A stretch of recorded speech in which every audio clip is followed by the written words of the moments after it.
Welcome to the One Bloody Take movie podcast, where we go back in time several decades to browse the aisles of your local video store. I'm Paul. And I'm Russ. And today we're staying home and checking the streaming services to watch the 2025 movie Onlyfangs. So get your popcorn and snow caps ready while we give you our bloody take. Onlyfangs with a G, just so we're clear. Yes. And no Z at the end, thank God. No, they didn't try to hip it up for the 80s crowd. I commend them for that. We have pretty much everybody from Murder Size is back. We have our two directors, A&P, as they like to present themselves, much in a Quentin Tarantino and Uma Thurman kind of way. And they don't deserve that level of respect. So we have our cover. I mean, look, this movie is tuned, like, aimed at me. Like everything about it, the design, the idea, all of it is aimed at me. So yes, if I were to get a DVD of this, yes, this cover would work. Yes, the poster I saw is good, and yes, the trailer. And the ladies aside, having watched Murder Size, I see Drew Mavericks on the cover. Yeah, I'm happy. I'm in. I guess I didn't realize it in Murder Size, but as soon as he started talking in this movie, I'm like, this guy sounds so incredibly familiar to me, and I can't figure out why. I'm like, this guy's a chef. This guy just goes on TikTok and cooks stuff in between making movies, which is phenomenal. I think it's good to have multiple income streams in this day and age. I think the most important thing that they do in this movie is they know they're making a low budget horror movie and they're fine with it. Yes. They don't reach above their weight class, and it's just good. And that's about where I'm at with the movie. It's not great, but it is good. It's consistent. It is a movie about a group of monster hunters that discover that vampires are real, and they're going to put them online so that the vampires can get money and then also feed their cravings with people willingly submitting to them. So that's the whole movie. I mean, basically, basically that's it. And it's a great concept. It is. It's as far as I know, nothing else has been done like this. So to have, the OnlyFans name there and so easily changeable into Onlyfangs, that's fantastic. I think the overall concept is really good. The idea of, like, the vampires can coexist on the planet as long as there are enough suckers that are willing to, feed into it. No pun intended. And it's 2026 and half of America are suckers. Yeah. So they have an endless food supply. Pretty much. They did quite a bit of politicizing in this movie. Some of it, yes, they did. Some of it subtle, and some of it so ham-fisted. It was unbelievable.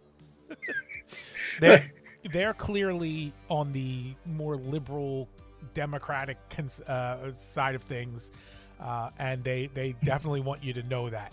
But I couldn't tell, like, where the vampires' leanings were at all. And I loved, as a bunch of the nonsensical words and phrases are being spit out, like, stop the steal, they're taking our children. Wes just goes, oh my God, you idiots have no idea what's going on, do you?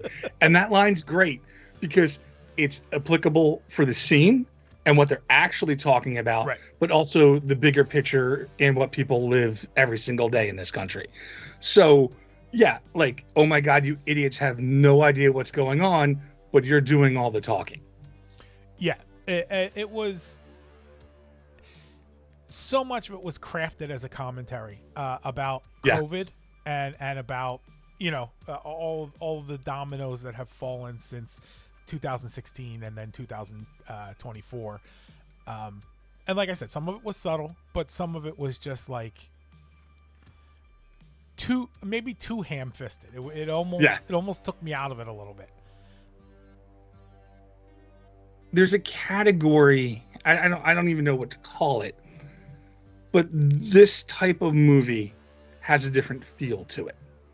It's not it's not a typical horror movie. Things don't work necessarily the same way as far as how things look, I'll say. But it is clearly a step above the other movies that would fall adjacent to this type of film. Like I just watched Mockbuster. Oh, okay. I haven't watched And that yet. I saw you had that. I don't know if you've seen it yet. No, not yet. Where basically, I mean, I can tell you this without spoiling the plot. You could spoil. A guy decides to he wants to direct a film, right? And he calls up Asylum Films and goes, "I want to direct," and they say, "Sure," and that's all he needed to do. He did have some experience with like work-related, like instructional videos and stuff like that, but nothing for a movie.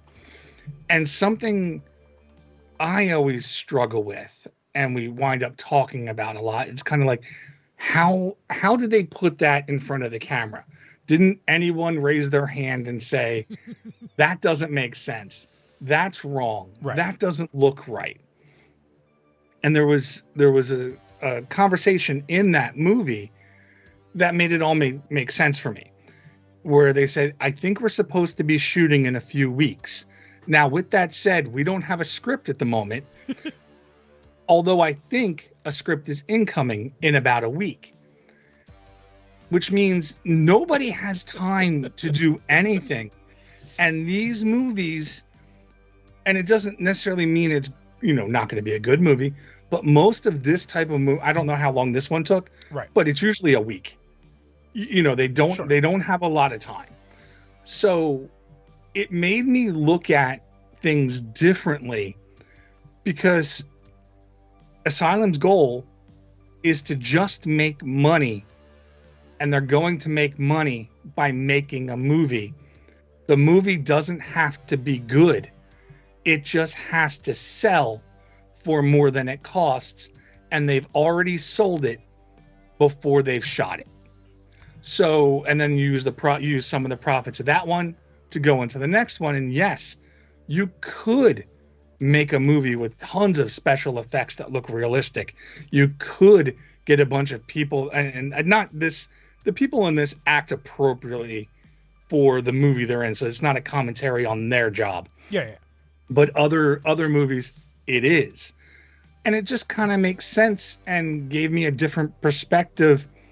Would I rather the movie not exist, or only exist if it's done to what I would consider my standards when I'm watching a film? And it doesn't have to be great. It's just, there's even standards for like a bad movie. I want to at least see the following. A mediocre movie, I want to see the following type of thing. It actually gave me more of appreciation for what they've accomplished in this movie, using the similar abilities. We only have so much money, we only have so much time, and we're going to get it done. And like, even though the first time I watched Murder Size, I did not like it, and then I watched it again and absolutely loved it. And I had a good time with this one too. And I think, it's not your typical slasher film, but it definitely serves a purpose, and it's fun to watch. I hear you. I hear everything you're saying, and I partially disagree, but mostly about Asylum in general, and that doesn't have to be part of this conversation. Their whole company is built on scam, right? Like, their whole goal is to put out a movie that sounds roughly similar in title to a big movie that's about to come out, with a poster on the front that roughly looks like that, so that when you tell your grandma what you want for Christmas and she walks in and grabs the GoBots instead of the Transformers, and you're just like, what the hell happened? Just like when Gladiator was originally released on DVD, I asked for it for either my birthday or Christmas, and I got a DVD of Gladiator. Did you get the boxing movie? Yes, I did. I like the boxing movie, to be honest with you, but it's not the Russell Crowe movie. No. So, I definitely agree with what you're saying, and I'm not saying like, oh, asylum films are great, No, I know. but it made me kind of understand why things aren't fixed in movies and why certain things happen, why there's so many plot holes in the script. You know, it's not a lack of effort. It's a, the clock is ticking and we can put as much effort as we possibly can, but once the clock strikes midnight, we're done. We've wrapped and nobody's fixing anything. So it's which I get, but also in this day and age, maybe since maybe 2010ish, I don't understand necessarily why there has to be a clock. Like in the past, you would have to film the movie, edit the movie, and then send it off to be processed into 35 millimeter. There was this second part of the process that was a long, like 3-4 weeks of time that you always have to account for. So whatever your filming schedule is, plus another month and a half before you can release your movie. Now that's not really a thing anymore, especially for these low budget movies, because they just go straight to streaming and things like that, straight digital. right. So And with today's, you don't need to buy film. Right. But I think the biggest issue is there's a payroll. There's always a payroll, of course. Yeah. Yes. So you have to pay, the grips, the cameraman, you have to pay all these people that are part of the production, and that money is finite. But I think in a movie more like this, it seems like it's always the same crew, the same. So this probably works a little bit differently, where if they really needed to, like, if I knew someone personally that was making a movie like this, and they said, "Hey, I need help," yeah, you don't got to pay me. Right. Just happy to help you. Yeah. So I don't know whether that happens or not, but I think a movie like this is more is closer to that type of feel than an asylum film would be. I certainly think it's that, and then also there's probably some rough combination of, person A was the star of the movie and also one of the writers and also one of the editors. Yes. And also played the piano in the score, and so they can lump all that stuff together. But the thing that always strikes me with these movies, the thing that really seems to at its core determine whether or not I'm going to have fun, is, are they acting as if they're serious about this or not? Yes. And there's ways to do it. There's looking at the camera every 2 minutes and breaking the fourth wall. There's just raising an eyebrow when it's important and things like that. And then there's just simply like, okay, they obviously are on this set and they understand that this is never going to be Citizen Kane or whatever. And I can enjoy it because they're enjoying it, and it's not just like people very stiffly acting as if they're trying to win an Oscar for Onlyfangs. No, and I got the feeling that everyone involved in this had a blast doing it. 100%. Yeah. And I don't know, I'm not positive, but was this funded through like a Kickstarter or something of that nature?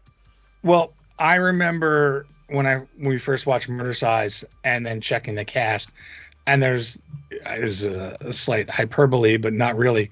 There's like 5,000 different executive producers. Yeah.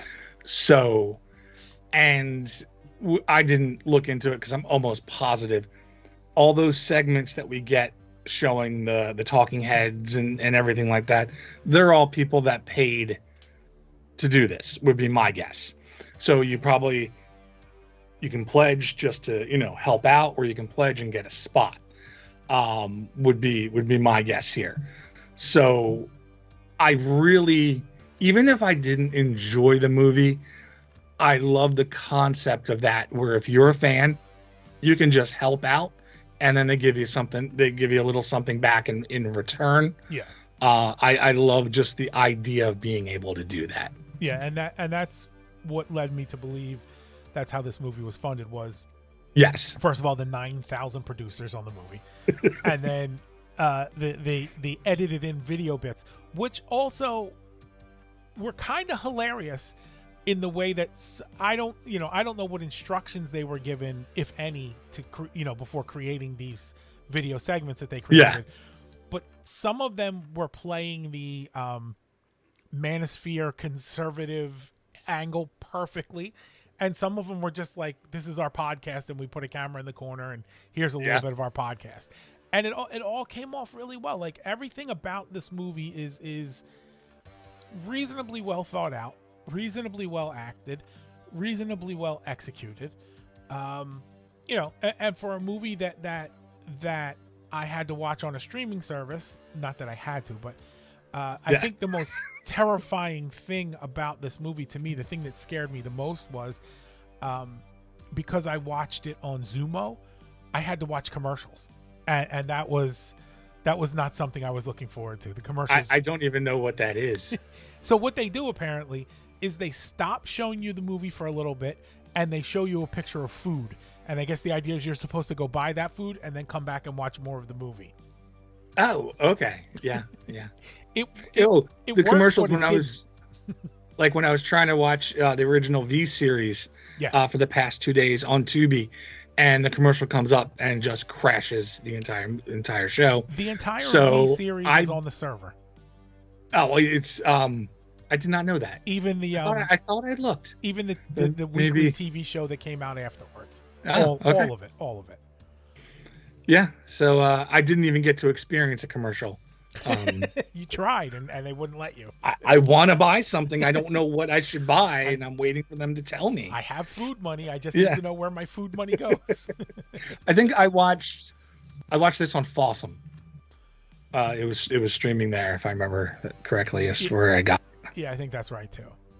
So overall, you know, where the focus of the movie is you know, the blood, obviously. But I did like the whole concept of we can all get along, but then we really can't get along. That in and of itself is its own sort of social commentary that they were giving there. Not that I want to dig too deep into that sort of level on this movie, but you know, it was a group of strangers that maybe they can get along for a while, but eventually everybody's going to turn on each other, and they did, and I was sad at that point. Yeah. I know you mentioned there was a lot of blood. Yeah. There was also a lot of inconsistency with the blood. Yes. At one point, the blood looked like iodine. Another point, it looked like watered down tomato soup. And then other times it looked really good. So I was just confused as to why that was happening. But you know, I have a much larger level of tolerance for something like that in a film like this than I would be something else. Oh, of course. And yeah, I think it's to be expected that like they're not so organized so as to execute all of the CGI in the same, or all of the special effects in the same window of time, so that all of their blood and equipment and everything all looks similar and fast. You know what I mean? Like they didn't set aside 5 hours to do all the gore work, and then so that way there was only one bucket of blood that they were pulling from. And I can imagine a scenario where they had 2 more scenes to shoot and they only had like a little bit of blood left, so they had to start watering it down so that it would last. It makes the ketchup last longer. It was like blood Hanukkah. Like they got 8 days of blood out of that one last drop.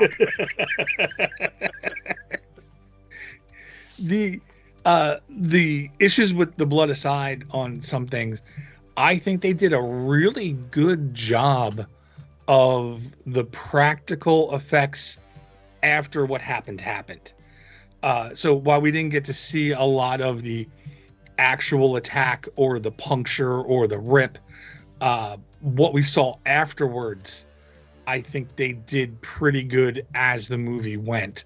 Like some of the neck wounds, and other like the testicles, you know, it was more than, in fact, I'll say, other than the head, I don't remember a lot of like CGI right in this.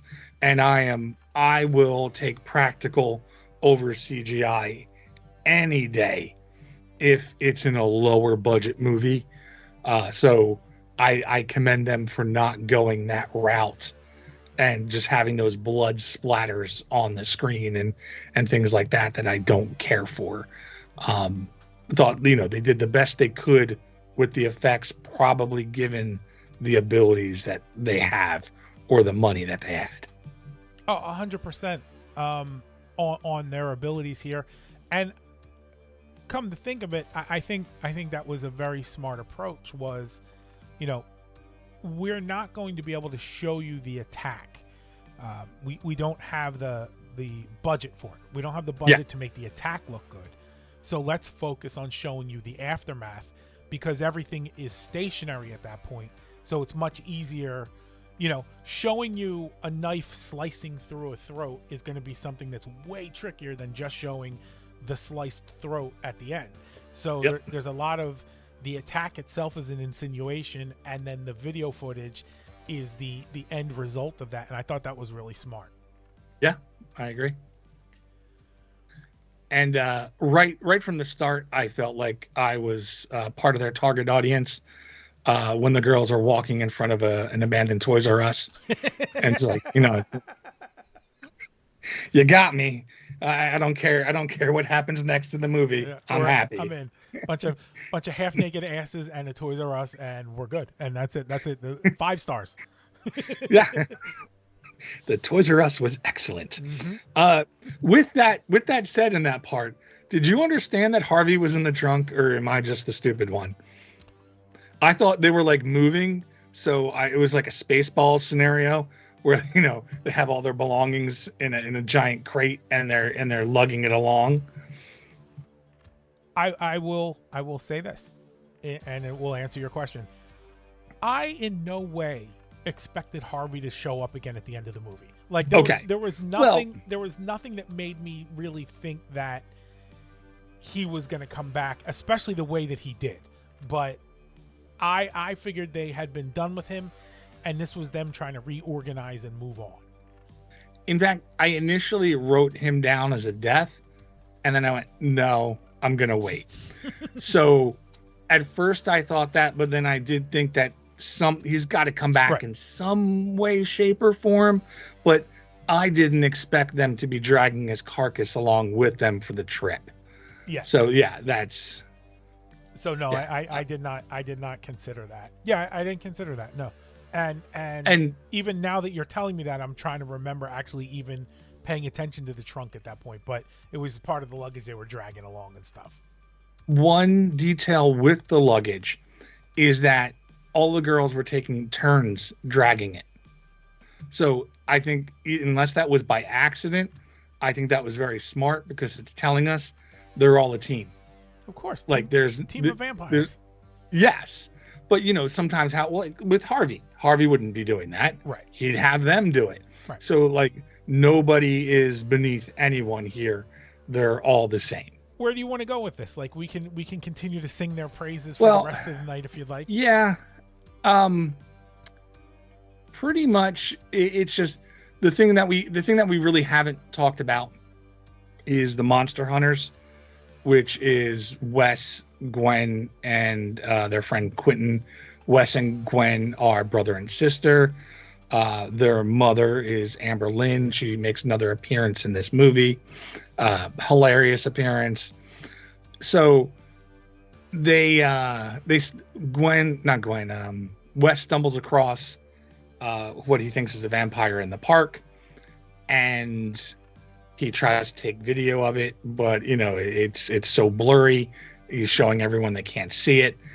And then pretty much it just goes from this side is now going to meet this side, and they're either going to fight or become friends.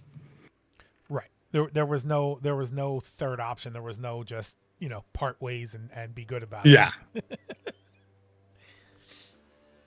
The Monster Hunters themselves were like, as a concept, were well executed too, because they weren't like, Wes was the only one who really, I think, believed in the whole thing the whole way through.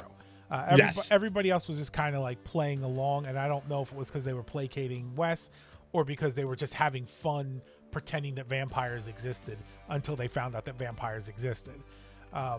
But that was a good so the both troops were well executed, and you know, both troops were teammates until Gwen kind of got like she got pulled over to the vampire girl side of things, Right. as they went into their OnlyFans careers. She became more interested in the vampires and being on their side of things than being on her side of the camera, which I thought was a little weird, but at the same time also I was very happy that she made that decision. Well, of course. Yes. Yeah, but I think basically Scarlett is telling her, like, come over here, don't go to work, be your own boss type of thing. So kind of got in her head, and I think she didn't really understand the ramifications of what she was getting herself into. Because, even as she was going down that path, I think she was a little hesitant at times. She was definitely hesitant until they finally convinced her to get dressed up, and then that was it for her. She was all in, which was also good because they got her sort of to convert without having to bite her and make her a vampire. So we're seeing the power of their reach and their ability for coercion as we go along, which plays into the whole Onlyfangs thing again, like getting these guys and women to give them their money and then give them the right, the permission to bite them and turn them into vampires. Does this also leave us by the end of this movie? Are there now 30,000 vampires loose in the world? Well, that part was confusing because, like anything, I'm going to go, well, what are the logistics of this? Right. Like, if you set up this OnlyFangs business and I think they're in California, if someone in Maine wants it, do they fly out to Maine? Like, can vampires just materialize? What is the whole mechanics behind this? And then they started showing other vampires in other countries, I felt like, or other places, right, without any real explanation as to an expansion. It'd be like if you were watching Ghostbusters and then all of a sudden the news is showing us Ghostbusters in Utah while our other guys are in New York still. I don't understand how that branched out there, but it did. Unless other vampires just took it upon themselves to say, hey, I want to be part of this. I'm in this area is mine type of deal.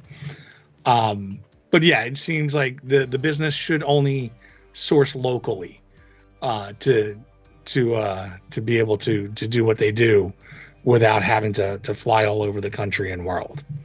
So I guess the answer there becomes like this. Once we've decided and confirmed that this group of vampires exists on planet Earth, the assumption would then have to be that there are more vampires among us, just no one has sussed them out. So right. So now that this group is kind of like, I don't want to necessarily say positive, but they're shining a light, but it's not a negative light on the vampires. The vampires are more comfortable in other places, sort of coming out of their shells, coming out of their hiding, to also participate in this because they're seeing the success of it, and they're seeing the relief of not having to get up every night and hunt for people and all this stuff. Right. So they're joining in. Now, in my imagination, they all have to kick up to the owners of OnlyFangs, like they get a portion of their rates and stuff. But yeah, I in any of these movies, once the conceit is that this creature exists, it can't be the only one. It's next to impossible that we just stumbled onto the only one of this. And they do make mention as there's other like head vampires or supreme vampires. I forget what the terminology was, but I would think most vampires would view this as a positive. Some might not like the exposure, but others would feel safer that, oh, well, nobody's going to hunt me if I'm not killing people, and I don't have to kill people because people are willingly letting me feed off of them, right, as long as I don't kill anyone. Right. So their lifestyle is only going to improve, and for some reason, people are happy being part of the food chain as long as they don't die. So we've found an equilibrium whereby the vampires can exist and with the humans willingly, and no one is a victim. Yeah. Sex work is the cure for everything, Russ. I think I said that once before in the show, and I stand by that motto to this day.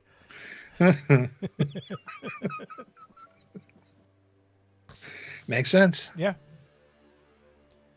So, I mean, let's go through the bags and see where we're at. Okay.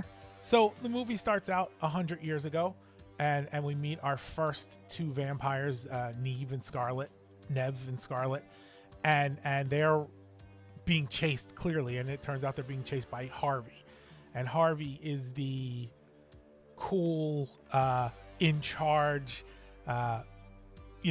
verbal snapping vampire that we all expect in these movies now, I guess.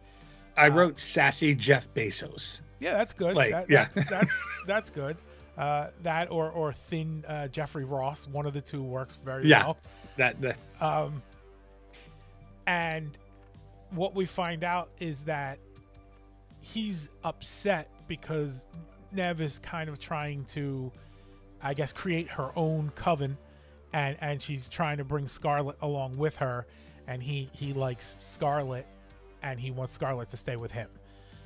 So he uses his magnetic powers and pulls Neve towards him and then decapitates her. And I have to say, for being a CGI scene in a low budget movie, this was done pretty well. You see what's about to happen. They kind of cut away to Scarlet watching it and then cut back, and he's just got Neve's head in his hand. And I thought this was pretty good. I didn't mind. Like, I didn't think this was like terrible CGI here. That's why, like, I wrote not great, but not awful. Yeah. It's just a little stiff, I think, and that makes it apparent. But visually, otherwise, yeah, that's good job. I think the stiffness comes into play where the actors aren't really actors. Like, he didn't sell it, and that's why it looks stiff. So that's our first death is Neve, who we never really get to know. It's sad. No. And then we kind of cut to now, whenever now is. Well, obviously now is at least after Toys R Us has gone out of business. So the last 5 years or so. Unfortunately. So the girls are hitchhiking, as vampires are wont to do. Why, with all the lore of the vampire and the ability to become bats, why are they hitchhiking? Maybe they can't carry the trunk. Oh, okay. If they're bats. Sure. The luggage is holding them back.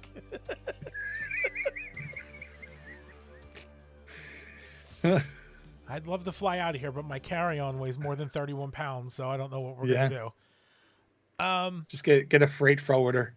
And, They get in the car. Somebody stops to pick them up, because who wouldn't? And they waste no time. Immediately attack the driver. They don't even check to see if the driver's like a nice guy or going to hang out with them or whatever. It's just, nope. They needed a car, and they got some blood. And it wasn't much for this kill, but again, they're being very effective in insinuating what's happening and letting you think it out. And then they only showed a little bit of blood for this guy, and they chucked him right out of the car. And I think that's common too for your earlier kills, unless you're trying to make a statement with one of them, you don't want to shoot your load on the first one, right, and have it all go downhill from there. It's like so escalating. This is I think the appropriate amount of gore and blood for a kill early on, when we're going to get a lot more later. Yes. Yeah. These movies do tend to escalate. I feel, again, like they're filming it. I don't know what order they're filming everything in, but maybe they film their big scene first and they exhaust all of their supplies, and then from there it's just trying to make it work. So the girls have the issue of needing to feed, and they're going out on dates and things of this nature. So we see Reese out on a date, and Scarlet doesn't want anybody to have a relationship. She's one of those mean girls who doesn't think anybody should be happy. So she tells her, don't trust issues. Don't get attached, even if they seem nice. Which also, is weird advice, right? Like they're not seemingly dating just to find relationships and things. They're just looking for food. So the I also advice of think don't get too attached is a little weird. Reese is a bit different from the other ones. The like Scarlett and what is her name? Selena and Zoe. Okay. Yeah. They'll kill at a blink of an eye. Where Reese is a little more like, oh no, let's kind of be friends. So I think that's more advice for Reese personally, is don't get attached. It's your food. Type of thing. It seemed like Reese was maybe the rookie of the group, the Yes. the least experienced vampire of the group. Yes, she was. In fact, she was the last one to have been turned. Yeah. So Reese goes out. Everybody else goes to the bar to dance on the counter as vampires always do in these movies. And then Reese. It should be a sign like, you dance, I'm leaving. Yeah.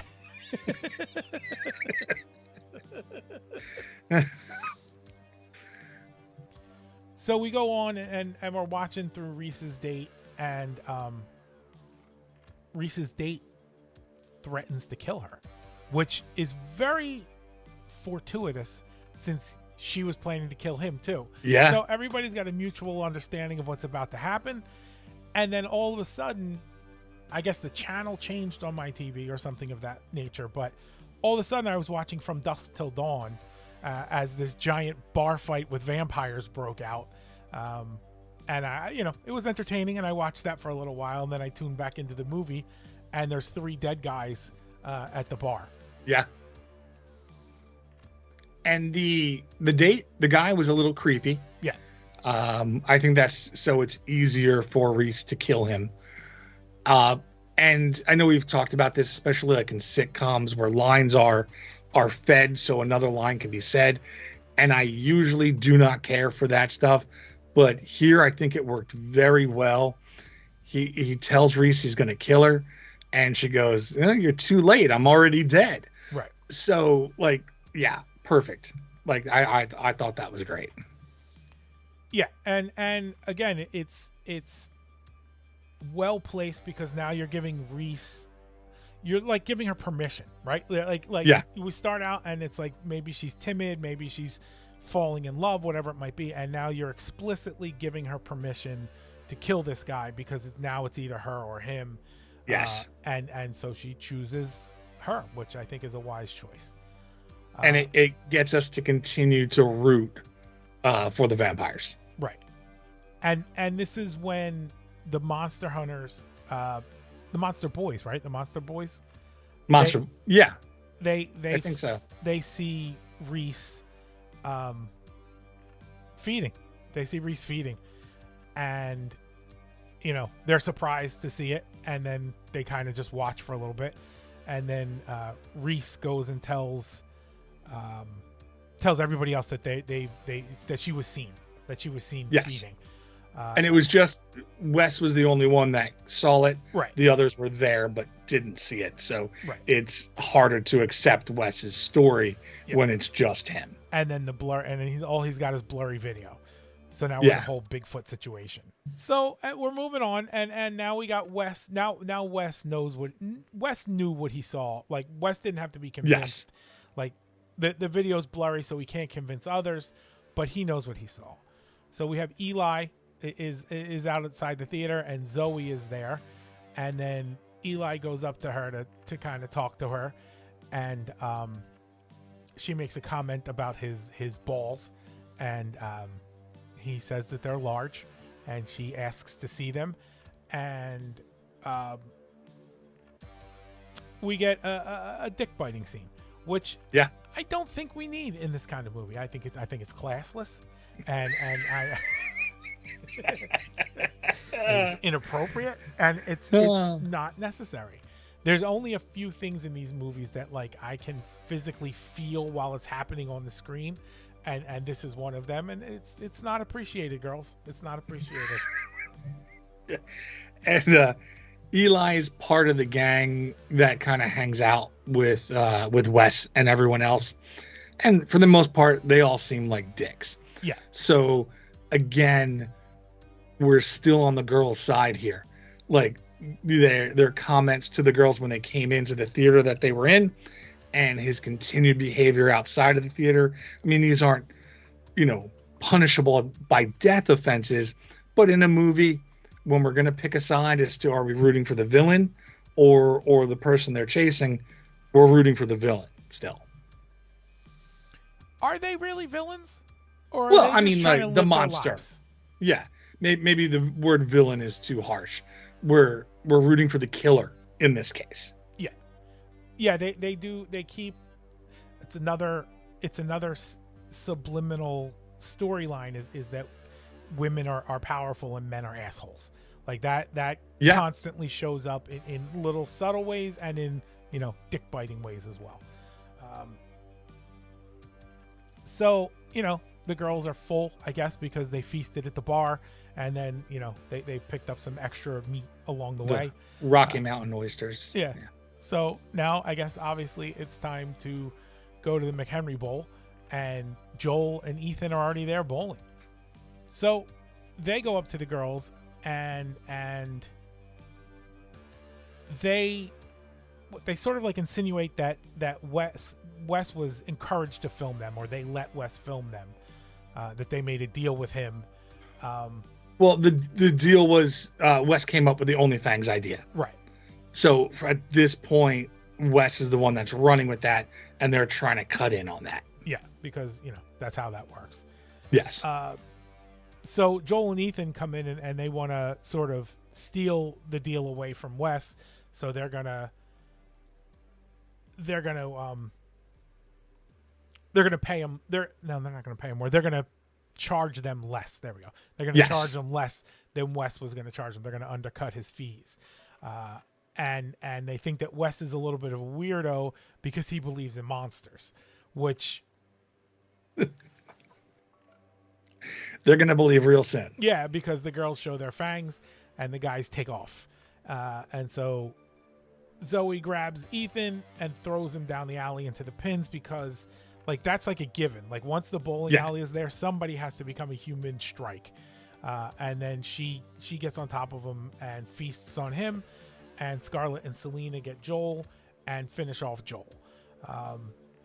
The employee announcer didn't want anybody running in the bowling alley. Yeah, I think that's correct etiquette. Thought that was hilarious. Like, killing is fine, just don't run. Yeah. And because they were in, what I would assume is a rented space. I assume the filmmakers don't own their own bowling alley.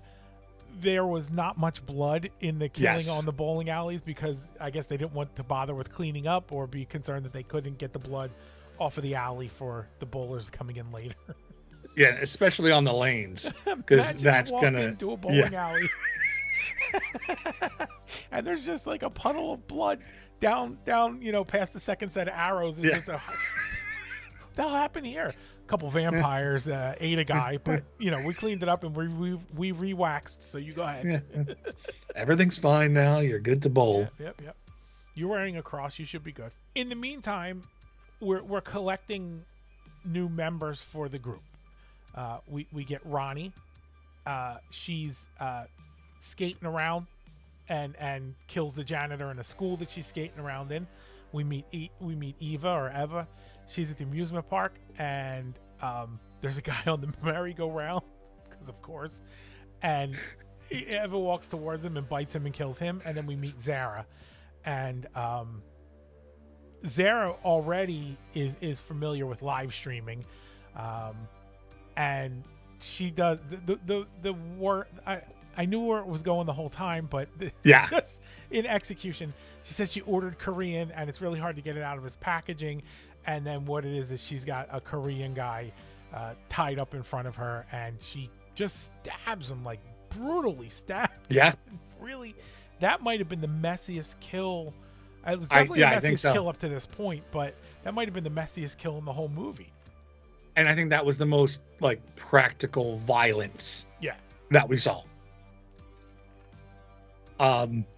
And then just the comment below if you want an ASMR video of this. Yeah. which is just crazy. It's like cannibal mukbang at this point. Yeah, and these all three of these girls have auditioned with Scarlett or interviewed with Scarlett Right. as Scarlett's trying to raise an army for the fight that she knows is coming when they want to just not hide anymore and be free to do what they want.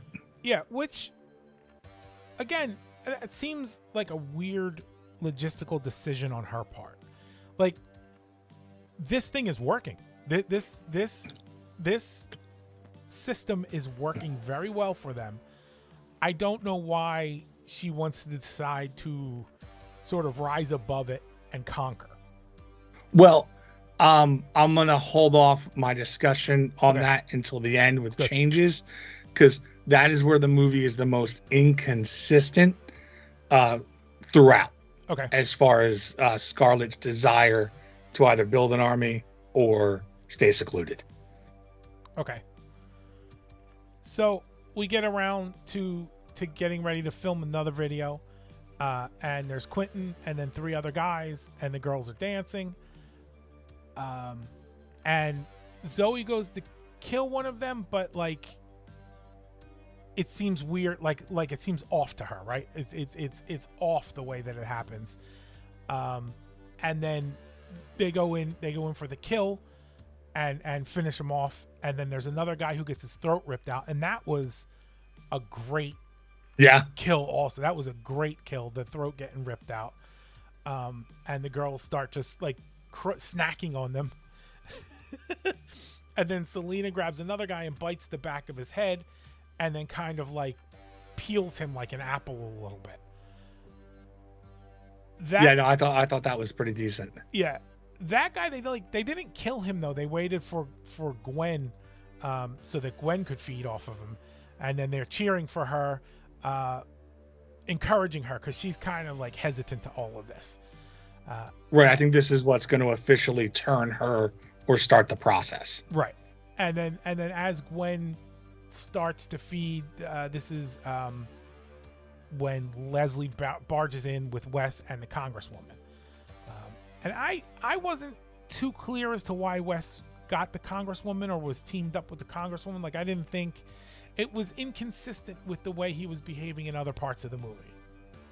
Well, he initially reached out to like an old monster hunter named Wilhelm.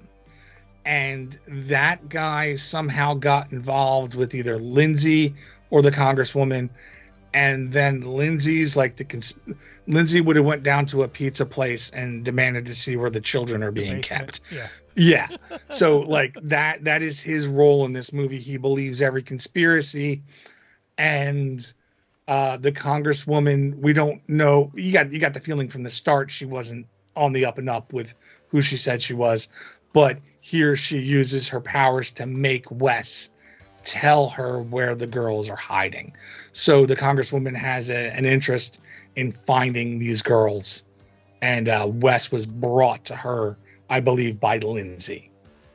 Right. And something else that happened during this shot, Quentin is the one filming this, and he thinks he's there just to film a music video, and then everyone starts getting killed, and he freaks out and takes off. And he had been dating, sort of, I don't know, I guess dating, involved with Zoe up until this point too. Right. And so he was not aware of these girls' proclivities until he started seeing it in person. Yes, and Quentin must have been a pretty decent guy too, because Zoe was the one that ripped the balls off the other guy, and she allowed his balls to remain intact. What a sweetheart. I know. It's nice of her. So Ridley, Penelope, Wilhelm, they get Wes, they go to the girl's lair, and they want to see where the trunk is that they have Harvey in. And Wes had accidentally discovered that earlier in the movie. Yeah. So he knew of its location. Yeah. And also Wes is kind of like been hypnotized. Like Wes, Yes. Wes is acting outside of his own control here. This is just confirming that the Congresswoman was not human. She's something else, because she was able to get Wes to do these things, and not just in a convincing dialogue kind of way, in a "I'll take you where you need to go" kind of way. Right. So Wilhelm goes to find the trunk. He wants to be the guy who opens the trunk. He wants to be the guy who, discovers it, for as far as anyone's concerned. And we find Harvey with his limbs chopped off. That was a weird choice, but it looked pretty good in that box, though. Yes, and at this point, I'm like, what this? Well, no, when Wes opened the box is when I realized Harvey was alive. Yeah. But it's like, why are they keeping Harvey alive? Right. Is it a head vampire? Because the lore always changes. So if you kill the head vampires, do all the other vampires then go back to being human, and they don't want to be human, so they can't kill the head vampire, but they can keep him alive and secluded, so he can't hurt them. So I wasn't quite sure why the girls kept him alive, and it was barely explained. It was explained at all? Well, at one point they basically said we don't, I forget what they call it, like, we'll just call them head vampires. Yeah, that's fine. If we kill a head vampire, then we'll have heat on us. Others will come after us. So, but you can dismember him and put him in a trunk. Like, I was confused by that. I feel like they just should have killed him and been done with him. Because all it takes is Wilhelm being pushed into the trunk, him feeding on him once, and he's already back. Where, I understand that Uncle Frank isn't a vampire, but how many guys did that woman send up so he could feed off of before he came back? So one death seems a little insufficient to me. Yeah, for a guy who's been in that box for 100 years and is still, like, they make it very clear that the girls have to feed, right? So yes, my assumption would be that Harvey has to feed also. So he's been in this box for 100 years, presumably not feeding on anything, but he's still alive and well enough that just one more body was enough for him to regenerate all of his limbs. I didn't think of that either. So really, that could have easily been explained, even though everything else would still not be explained, but just have a quick 5-second scene of them throwing him some body parts, like opening up the trunk to feed him. Just a tiny yes, bit, like just only to midgets. Keep him alive. Yeah. Just took a minute to hit you. Yeah, it did. It did. It took a sec.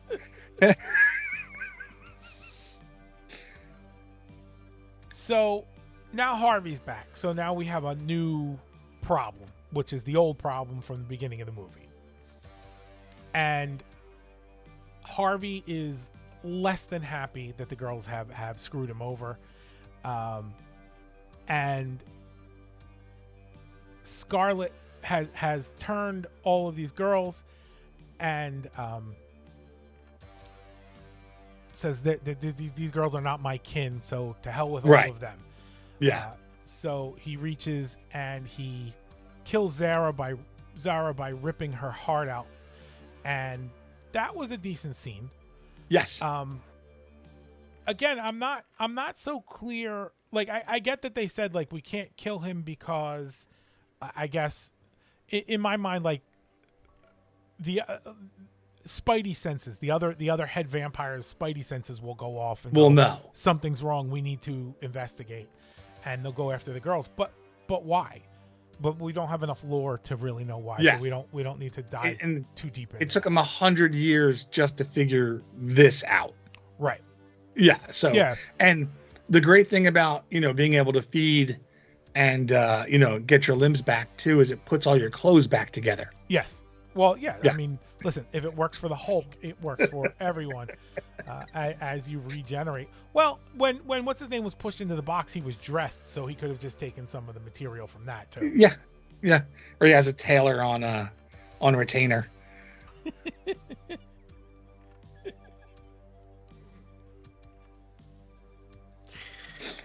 So Harvey's working on revenge, and Ridley takes Wes at gunpoint, and takes him out, right? And Gwen comes up behind Ridley and bites him.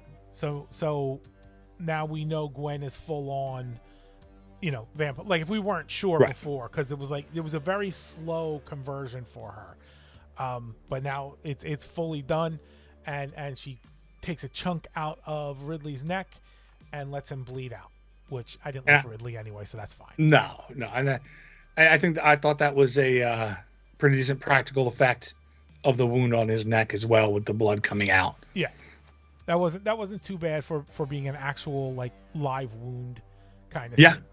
Yeah. So Quentin, who was there from the beginning, is watching all this, and he leaves, and he goes and gets a sword out of his car, and he comes back, and he stabs Penelope with this sword, and you can see that more than just a penetrating sword, this sword is having some kind of like physical, like almost allergic reaction level. She's melting and she's bleeding and Yep. she's turning to smoke. So originally I had thought that they explained this sword early in the movie, but this was just me making stuff up in my head because I went back and checked, and they don't really explain this sword. Like this isn't some relic that was used by vampire hunters in the 1500s, or it wasn't forged from garlic and crosses. It's just the sword that there's one line, oh, okay. and I missed it. So because when this happened, I'm just kind of like, okay, no, like obviously vampires stake to the heart, wooden stake. Werewolf is silver. So the fact that this could be a silver sword, I'm like, why is it having this effect on the vampire?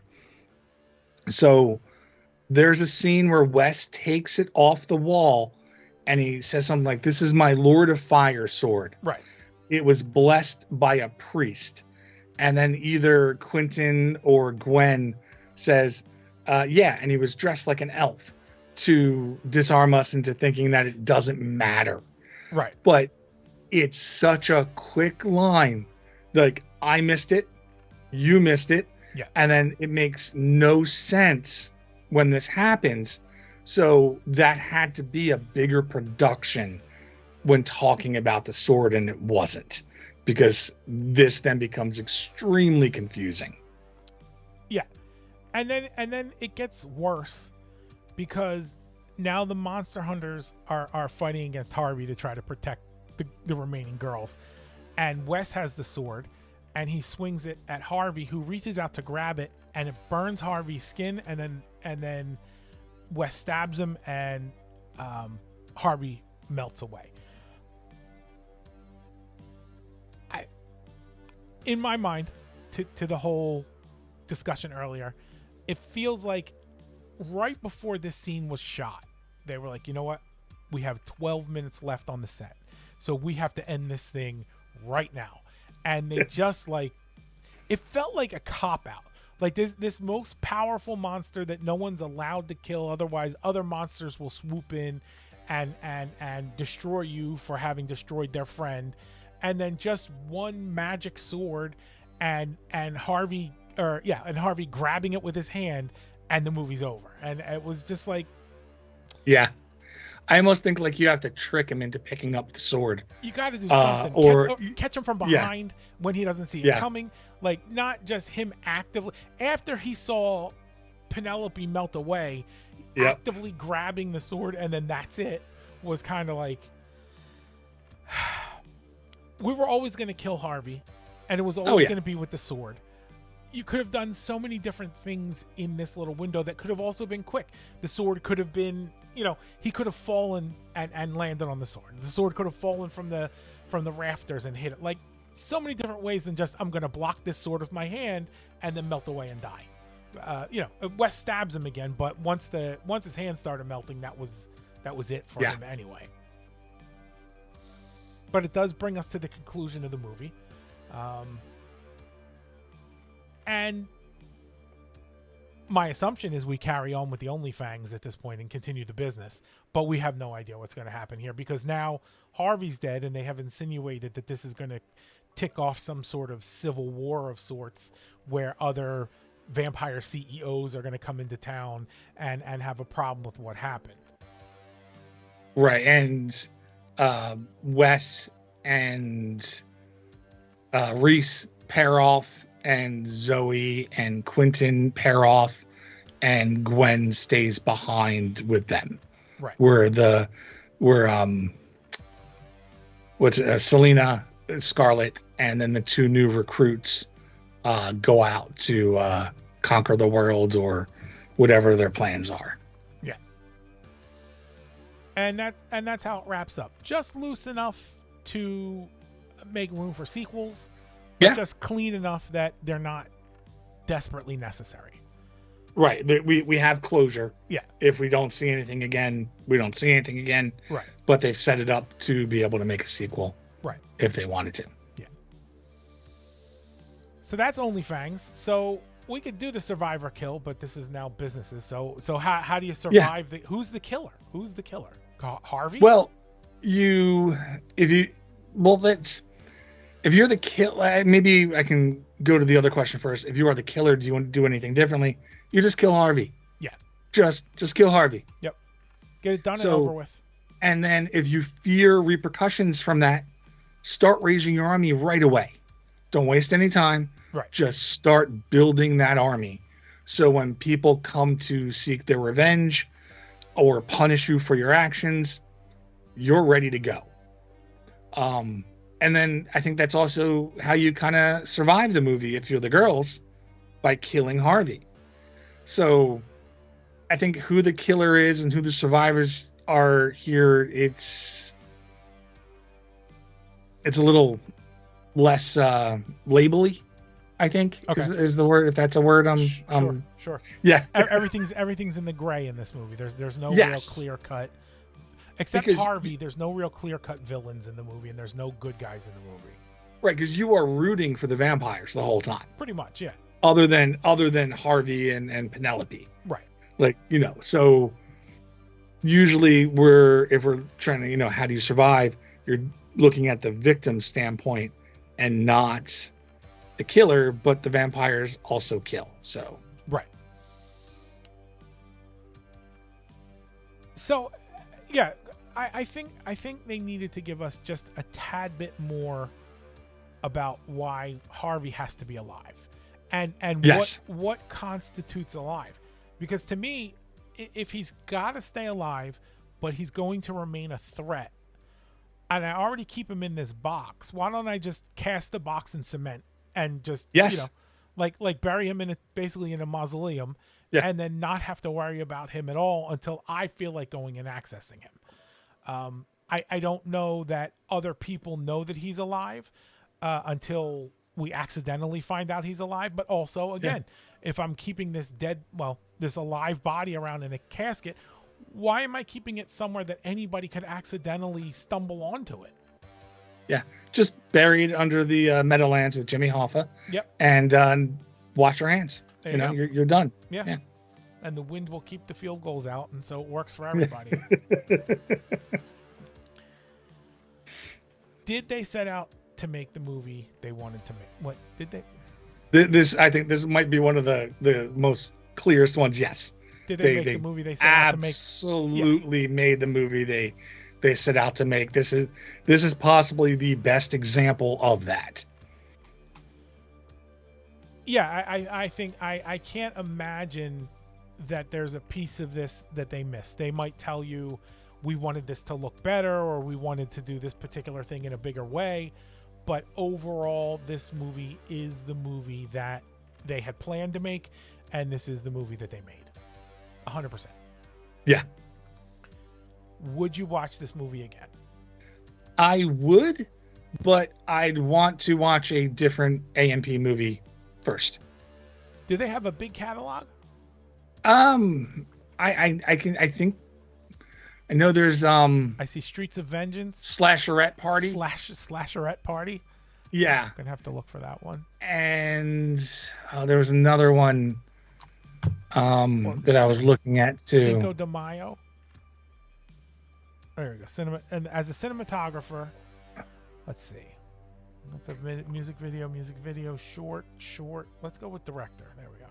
Yeah. There. Onlyfangs, Murder Size, Slasherette Party, Nighttime Creatures, but that's a short. Streets of Vengeance, and La Solda. I'm not much for Spanish. Yeah, I don't know how to say that. I got the law down pretty good. Yeah. Let's see. That looks like so they were trying to make a romantic action film about two young lovers on the run from narcos, hired killers, and family. No. It seems too serious for what they do. Yeah. So I think either Streets of Vengeance or Slasherette Party might be the best options.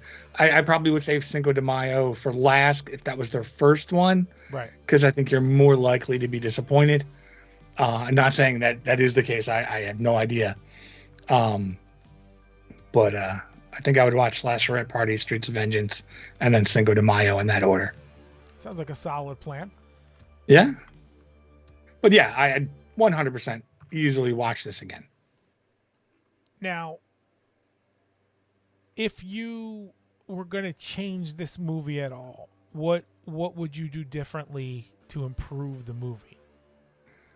I don't want to change too much because I think if you do, then we have a different movie. Okay. Typically movies that we watch, especially movies like this, are about 90 minutes. Yeah. This one was 2 hours. It was long. Yes. And part of that problem is also what I appreciate about the movie, because I don't know how long it was, but it's just excess time where we go to all those clips where everybody who's paid to help support the movie gets to talk and do all these things. And it does take up time. Yeah. And it's not like those are bad scenes. It's not like that takes you out of the movie, but it's easily something that could be cut. But then again, we're changing how we do business, and that's a bad thing. So I don't know where you save time in this movie. We kind of talked about it, but I waited. There's some things I feel that are either unexplained, or we don't get a proper explanation for the actions, or it doesn't make sense, or it contradicts what they said previously. So why do we keep Harvey alive? Why they say they have to lay low and then they don't lay low. That's the whole point of moving. So they instantly get to the abandoned skate park and we're like, okay, hunker down. And then the second someone comes around with a camera, they're like, let's let everyone know that we exist. So it doesn't make sense. So I feel like if we just we don't need the whole Penelope, Ridley, Harvey thing. They can just not have that type of competition. It could be competition from another type of monster, or it could just be a rival gang of vampires that want all that business for themselves. So we can still there has to be some fight at the end. So it's tricky when you kill Harvey early or you keep him alive. I think both don't necessarily work. But what I would do, instead of Wes taking that sword off the wall and just, oh, by the way, it was blessed by a priest, I'm going to change the character of Wilhelm from being this charlatan to more of a mentor and friend to Wes. Sort of like functioning as Rupert from Buffy or Batman Beyond type of thing, where they're too old to do this, but they have a lot of knowledge and can help. So when Wes takes his footage to Wilhelm, he gives him the sword and says, this sword has been blessed by a priest. It's capable of killing vampires. And as much as I want to do this myself, I'm no longer physically able to. You are now the protector of the human race against something like that. Now we're going to remember that. And now when we see the sword melt a vampire we know why it melts a vampire. Because Wilhelm doesn't have to be a dick. He can be nice, whether you can just have somebody else get fed to Harvey if he needed to come back. It doesn't matter. And then the way we handled Harvey is a little odd. They keep him alive and say they have to lay low. They move their lair, but then instead of laying low, they broadcast themselves all over the internet. They start to build an army to fight their enemies. Then when one of their enemies finds them and Harvey comes back and they kill Harvey again, then they say, well, we have to stay low to avoid our enemies. Why would you just not keep raising an army? They already found you once. They're going to find you again. So, like, why concede at that time? And then they flip the script later when they're in the car and they're like, oh, now we're going to go out and kick some ass type of thing. So they constantly change their mind whether they have to lay low or not. So I just find a consistency, and the consistent should be they are building an army. Because not only do they need to build an army for protection, they're expanding their customer base by building an army. So the company is only going to make more and more money the more and more vampires they have. All right, I'm with you. I think I agree with most of what you said. I think most of those changes work. I think you can work the sword lore into one of those podcast cutaways. I think that works. I think that's the better way to handle that. Don't let the characters in the movie explain why it's important. Let somebody on the outside, explain why they think there's this thing that might help with this thing, and then all of a sudden we manifest it and it helps. I think I would do that. And as far as Harvey's concerned, I want to reframe Harvey a little bit as like a pimp, and he's in charge of the girls, and they decide that they're sick of his shit and they kill him, and he's dead. I don't care about the whole someone might seek vengeance for Harvey's life or whatever. These girls have had enough, and this is when they stumble into the Onlyfangs thing, and it becomes successful. And what happens is, one faction just wants to keep the status quo. We're doing great. We're getting food. We're making money. And the other group is no, we're here to conquer humanity. And this is just our Trojan horse. And that's the war. That's the fight that you get at the end of the movie, is between those two factions. Almost a Magneto, Professor X sort of situation, if you will. And that's the final clash, is between the vampires that want to conquer the world and the vampires that are just excited to live amongst the humans and have profits and all this sort of stuff. And they almost set it up like that, where Reese is the more sympathetic one, right? And Scarlet is the more vicious one, the more cutthroat one. So you could have her, Scarlet and Reese at odds by the end. And that's that works. Yeah, that's the perfect two. That the one group is just like, hey, this is cool. We're rich. We're living on the Beverly Hills in a canyon or whatever. And the other one's just like, nah, this is not why we came here. We came here for the blood of everyone, and we're gonna go get it. Because they even set it up like Selena's not happy that she can't kill anymore, right? And then Zoe sort of falls in love with a human. So they are sort of in different places in their lives now.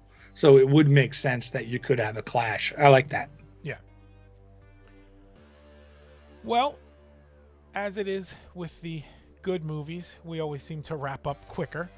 But this has been our bloody take on this movie, and this is how you keep a movie shorter. It doesn't have to be 2 hours every time. Sometimes it can be shorter once you get to the point and get all the information out there. And if you have any comments on this movie, please find us. We're everywhere. We're on Instagram, Facebook, Tumblr, Blue Sky, and Twitter. It's One Bloody Take, all one word. We're on TikTok, _bloody_take. Podcast comes out every Wednesday. You can find that on Spotify, Apple Podcasts, YouTube, Substack, wherever you want. Just search out One Bloody Take. We're there. We put out a new episode every Wednesday. You can join us next week when we discuss the Stephen King classic from 1986, Maximum Overdrive. I'm Paul. And I'm Russ. And thanks for listening to Our Bloody Take.